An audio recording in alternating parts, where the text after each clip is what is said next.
Anak muda kita, aduh saya bilang sama presiden, jangan dimanja. Dibilang generasi kita adalah generasi milenial. Saya mau tanya hari ini, apa sumbangsihnya generasi milenial yang sudah tahu teknologi seperti kita bisa viral tanpa harus bertatap langsung? Apa sumbangsih kalian pada bangsa dan negara ini? Masa hanya demo aja? Nanti saya dibully, saya nggak peduli. Hanya demo aja, ngerusak. Apakah ada di dalam aturan berdemo? Boleh saya kalau mau debat.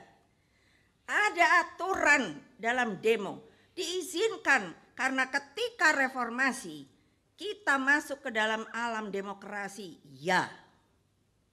Tapi adakah jawab aturannya bahwa untuk merusak? Tidak ada, saya yakin. Kalau ada orang bilang ada Bu, mana dia? Sini. Ya, itu pernyataan terbaru dari Ketua Umum PDI Perjuangan yang juga Ketua Dewan Pengarah Badan Pembinaan Ideologi Pancasila bertanya, apa sumbangsih anak muda? Rasanya pertanyaan itu akan saya lemparkan ke Ernest Prakasa, teman saya. Ernest, tolong dijawab dong Bu Mega, apa sumbangsihmu Ernest? Tolong jawab Ernest. Iya, pertama-tama mungkin mau meluruskan, kayaknya kalau demonstrasi itu lebih ke agensi ya, bukan milenial juga. Saya nih masih milenial loh hitungannya, saya sih boro-boro demo gitu, anak udah 2 gitu, nggak kepikiran juga.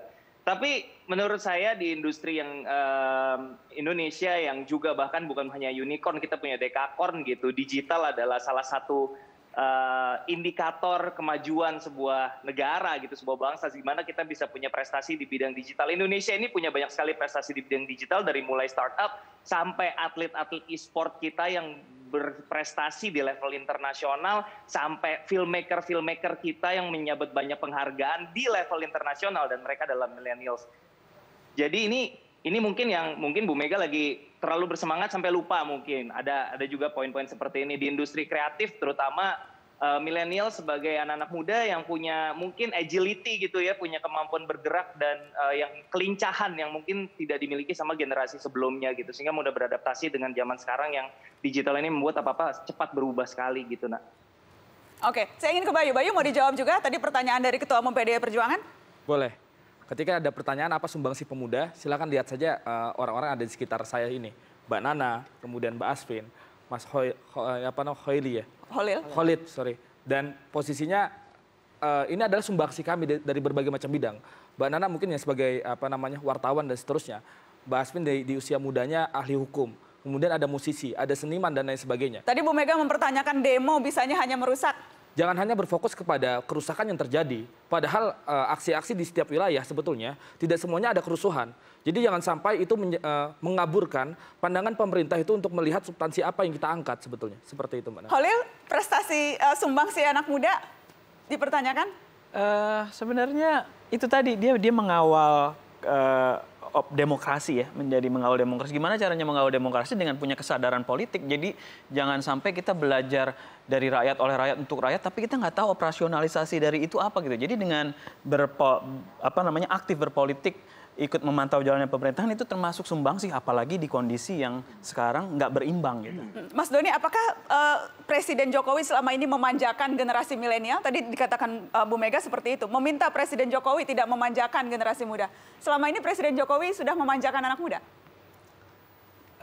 Saya mau jawab apa ya? Jadi saya kira begini, Presiden sangat memperhatikan anak muda, ya, memperhatikan tuh bukan memanjakan. Misalnya begini, ada program UMKM Go Digital, ya 4,2 triliun dikucurkan untuk program itu. Artinya apa? Anak muda yang bikin clothing, yang mau bikin platform digital, itu dibantu oleh pemerintah. Nah, ini sumbangsi pemerintah untuk industri kreatif yang isinya anak muda, kan kira-kira begitu. Ya, Presiden juga kerap mempromosikan ya kreatif industri, dia pakai jaket yang ada sablonan segala macam, dia pakai motor custom, itu kan bagian dari kreatif industri, itu anak muda semua. Begitu. Jadi ini bentuk perhatian ya seorang presiden kepada anak-anak muda, bukan memanjakan tentu saja ya, tapi kan ini diberikan bantuan permodalan, diberikan pelatihan dan lain sebagainya. Itu saya kira bentuk perhatian yang manis gitu. Manis. Di presiden kepada anak-anak muda. Bang Fajrul, jadi Anda juga tidak sependapat kalau itu bentuk pemanjaan? Saya ingin ke Bang Fajrul, juru bicara presiden. Oke, baik Nana. Pertama, terima kasih Bayu. Ternyata sama kita ya pemilih Joko Widodo sebagai presiden di 2019.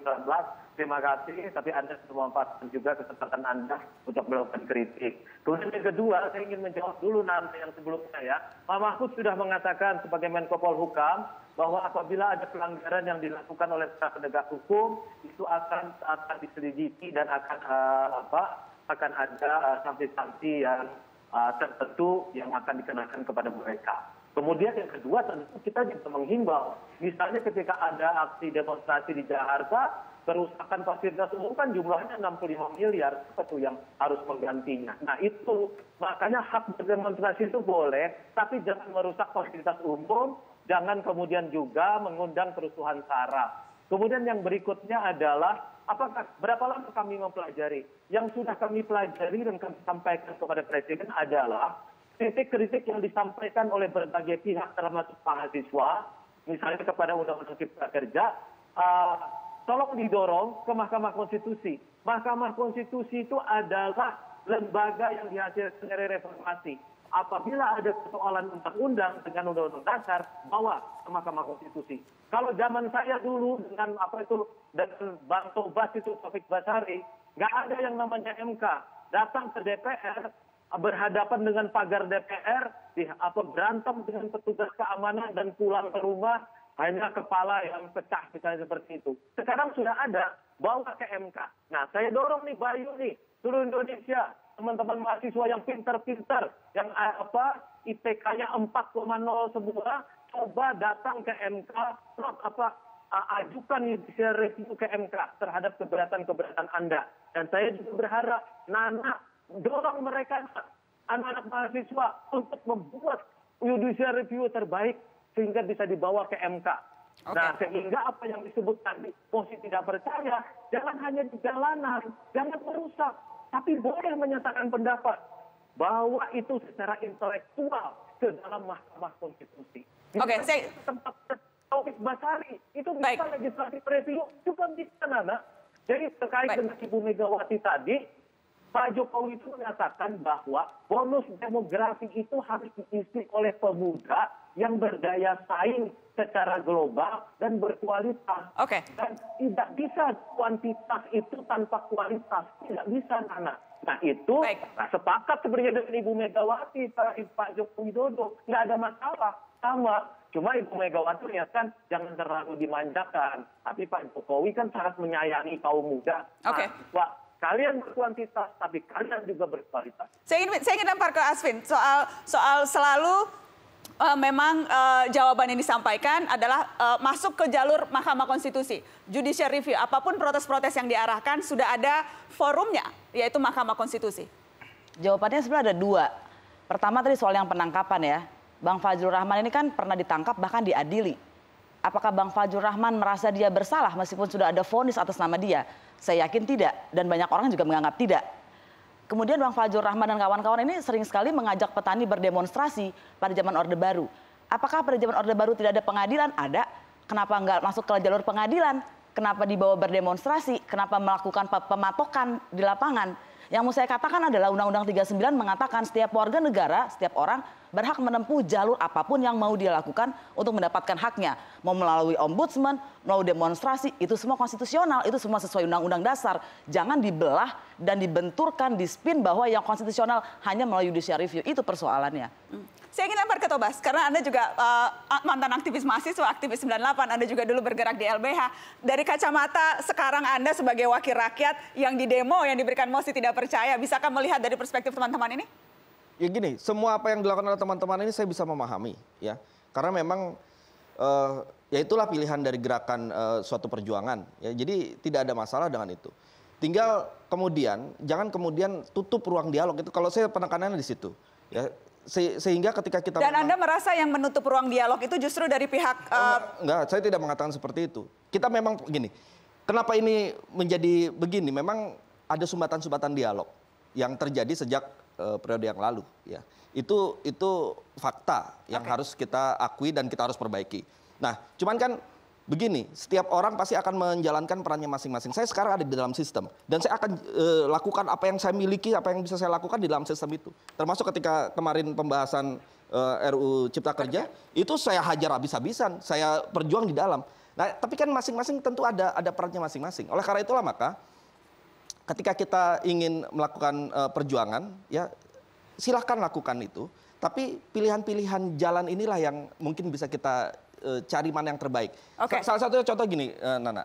Jadi demonstrasi betul itu adalah bagian. Tapi kan kita juga ingin ujungnya kemana? Ya, apakah ujungnya ingin tetap kondisi negara yang tidak stabil? Atau kita ingin ada hasil? Hasilnya apa? Apa yang tadi disampaikan Bang Fajrul itu adalah upaya untuk kita, ayo kita hasilnya apa? Kalau pengen kita ada perbedaan pendapat yang tidak bisa kita selesaikan, harus ada pihak ketiga yang benar memutus mana pendapat yang paling benar. Itu arah dari apa yang disampaikan oleh Bang Fajrul tadi. Oke. Setelah ini kita akan kembali berdiskusi spesifiknya soal survei yang dikeluarkan oleh Indikator Politik Indonesia yang menyebutkan banyak orang yang takut bersuara hari-hari ini. Apa pendapat Ernest Prakasa? Saya akan tanyakan itu ke Ernest setelah pariwara. Tetap di sini.